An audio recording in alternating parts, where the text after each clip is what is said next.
매일 성경 2023년 1월 10일 화요일 민수기 6장 1절부터 12절 묵상하겠습니다. 이틀에 걸쳐 민수기 5장을 묵상했습니다. 민수기 5장은 부정과 관련된 내용이었습니다. 이스라엘 백성 중 부정하게 됐을 때 어떻게 조치해야 하는지, 그리고 남편이 아내를 의심하는 경우 어떻게 조치해야 하는지에 대한 내용이었습니다. 오늘 본문은 5장과 반대로 거룩에 대한 내용입니다. 이스라엘의 영적인 상태는 세 가지입니다. 거룩, 정결, 부정입니다.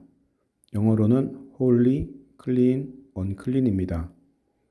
이스라엘 백성은 이 세 가지 모두 중 하나에 있을 수밖에 없습니다. 거룩 모드이거나 정결 모드이거나 부정 모드입니다. 이스라엘 백성은 부정해서는 안 되며 거룩하거나 정결해야 합니다. 오늘 본문에 나오는 나실인에 대한 규정은 이스라엘 백성 중 거룩한 상태에 들어가기 원하는 자를 위한 규정입니다.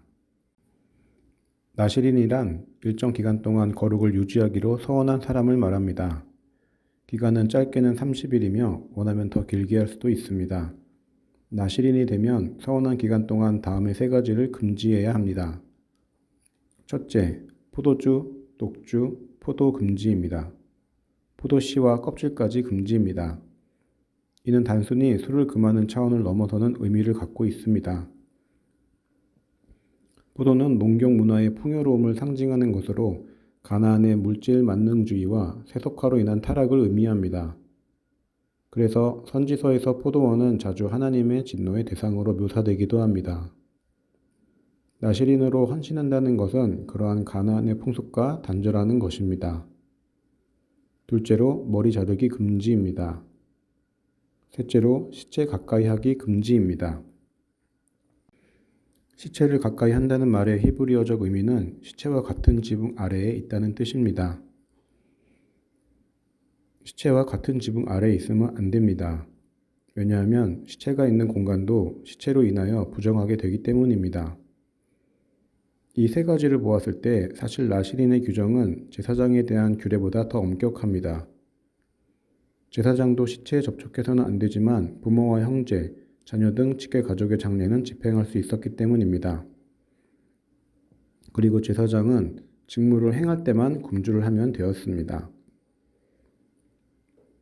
나실인으로 서원한 기간 동안 이를 어겼을 경우에 그동안의 서원은 무효가 되며 벌금을 내고 다시 새롭게 시작해야 합니다. 나실인 규정은 이스라엘 백성의 정결에서 더 나아가 거룩한 상태로 지낼 수 있도록 허락한 것입니다. 거룩하기 위해선 어떻게 해야 할까요? 철저하게 자신을 부정함으로부터 차단해야 합니다.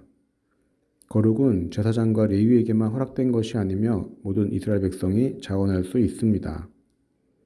그리고 제사장은 남자만 할 수 있는 일인 반면 나실인은 남자와 여자 모두에게 열려있는 거룩의 길입니다. 그럼 이 정도 배경 지식을 가지고 오늘 말씀을 묵상하도록 하겠습니다. 이제 묵상하도록 하겠습니다. 기도로 묵상을 시작합니다. 말씀을 입으로 낭독하고 귀로 들으며 마음에 와닿는 말씀에 밑줄을 긋거나 또는 노트에 씁니다. 이 과정을 1에서 3회 정도 반복합니다. 마음에 와닿는 말씀에 머무르며 말씀이 나에게 어떻게 다가오는지, 하나님께서 나에게 하고 싶은 말씀 무엇인지 깊이 생각합니다. 그리고 깨달아진 바에 대해서 하나님께 응답하는 기도를 드리고 마칩니다. 내 마음에 와닿았던 말씀과 함께하는 오늘 하루가 되기를, 그리고 그런 하루하루가 쌓여 큐티가 이끄는 삶이 되기를 기도합니다. 아멘.